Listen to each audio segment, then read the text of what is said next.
Hello, my dear guest, and welcome to a new video on Dr. Lilia's popular science channel. Today, we continue our exploration of the best sci-fi films and series that have gained widespread acclaim and respect over the years with The Man in the High Castle. Dear my guest, I'm always thrilled when you subscribe to my channel and leave a comment. Your support through subscriptions and comments helps my videos and research topics reach a wider audience. Thank you so much for everything. Now, let's begin the third video in our sci-fi film series. The Man in the High Castle is a thought-provoking dystopian TV series that aired from 2015 to 2019 on Amazon Prime Video, based on Philip K. Dick's 1962 novel of the same name. Created by Frank Spotnitz, the series offers a chilling depiction of an alternate history where the Axis powers, specifically Nazi Germany and Imperial Japan, have won World War II and now rule over what used to be the United States. The show is rich with intricate storytelling, well-drawn characters, and a deeply philosophical look at themes such as totalitarianism, resistance, and the nature of reality. The series is set in a grim alternate 1960s, about 15 years after the Axis powers have won World War II and divided the United States into two major territories, the Greater Nazi Reich on the East Coast, controlled by Nazi Germany, and the Japanese Pacific states on the West Coast. In the middle lies a neutral zone, a buffer state that is more chaotic and lawless. Season 1. The show introduces the viewer to this dystopian world through the lens of Juliana Crane, a resident of the Japanese-controlled Pacific states. Her life changes drastically when her sister, Trudy, is killed by the Kempeitai after handing her a mysterious film reel. This reel is part of a larger series of films that depict an alternate reality, one where the Allies won the war. The films are attributed to a mysterious figure known as the Man in the High Castle, who is believed to be a key figure in the resistance movement. Intrigued by this discovery, Juliana begins to question everything about her world. Frank Frink, Juliana's boyfriend, is also caught in the web of events after his secret Jewish ancestry is discovered. In the Nazi-ruled East Coast, we meet John Smith, a seemingly loyal Nazi officer who rises in the ranks while wrestling with the personal costs of his allegiance to the regime. At the same time, Nobuzuki Tagomi, the trade minister of the Pacific states, uncovers the existence of parallel worlds and becomes deeply involved in the metaphysical implications of the alternate realities revealed by the films. Season 2. The second season expands on the political tensions between Nazi Germany and Imperial Japan. John Smith continues to navigate the dangerous waters of Nazi politics, facing pressure from Hitler's successor, Heinrich Himmler. The Reich is pushing towards a global war with Japan, threatening to unleash even more chaos. Meanwhile, Juliana becomes increasingly entangled in the resistance and its efforts to distribute the alternate reality films, though she remains conflicted about her role. Tagomi, now fully aware of the multiverse, makes a pivotal journey to an alternate timeline where the Allies won the war, further complicating his understanding of the world. Season 3. The power struggle between the Nazis and the Japanese intensifies, with the Nazis working on a secret project known as Die Nebenwelt, a portal technology that allows them to access parallel universes. This technology could grant them dominance not only in their reality but across all possible worlds. John Smith becomes more involved in this project, but his personal life begins to unravel as his son, Thomas, succumbs to illness, raising moral questions about the regime's policies on purity.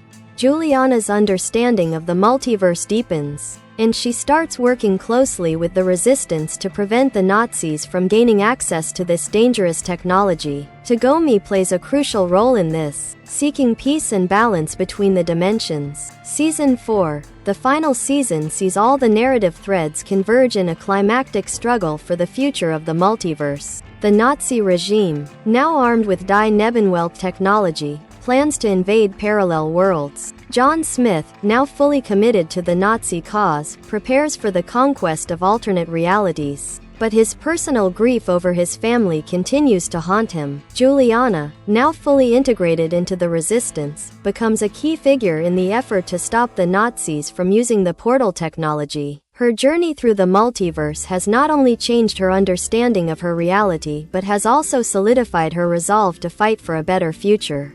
Chief Inspector Kido grapples with his own internal conflicts as the Pacific states face growing instability, and Tagomi's role as a peacekeeper between the worlds becomes even more critical. The series concludes with a massive uprising in both the Nazi and Japanese-occupied territories, hinting at the possibility of a better world, but leaving many questions unanswered, especially concerning the true nature of the multiverse and humanity's ability to reshape its fate. Themes and philosophical undertones. At its core, The Man in the High Castle explores the fragility of reality and history. The concept of multiple universes challenges the idea of a singular, deterministic timeline. The show delves into the consequences of authoritarianism and raises profound questions about identity, loyalty, and the human spirit's ability to resist oppression. Characters like John Smith and Nobuzuki Tagomi embody the moral complexities of living in a world governed by totalitarian regimes. While Smith is a ruthless enforcer of the Nazi state, his personal losses reveal the emotional and psychological toll of his allegiance. Similarly, Tagomi's spiritual and philosophical journey emphasizes the tension between duty to one's country and a higher, moral purpose. Critical reception. The Man in the High Castle received praise for its visual design, world building, and complex characters. The show's ability to blend science fiction elements with historical revisionism created a unique narrative space that sparked much discussion among critics and viewers alike.